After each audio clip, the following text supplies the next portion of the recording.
Alright everybody, here we go.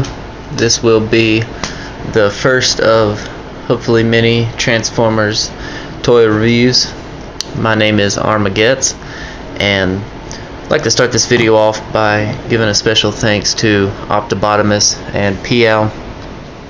If it weren't, first off, I'm very huge fans. If it weren't for you two doing so many great reviews over the years, my collection might not be half of what it is.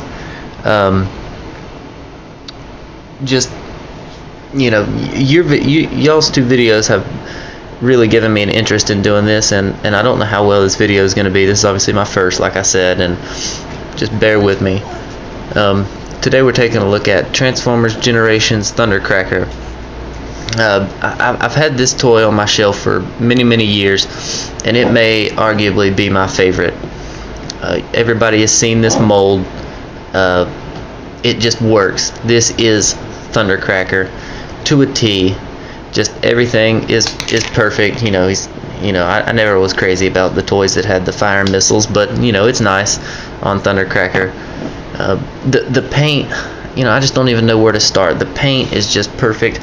I don't know how well this is coming across on the camera, obviously, but two very nice Decepticon logos right here.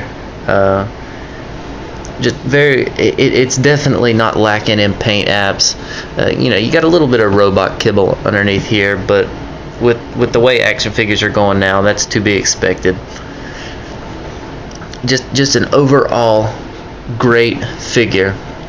And you know, I guess I should say that this video may be a little biased because Thundercracker is arguably my favorite Transformer. He has been since Generation 1. I don't know why. I just, you know, I really liked him. I can't describe, you know, I can't really go into detail of why I liked him more than Starscream or Skywarp. You know, probably just the blue.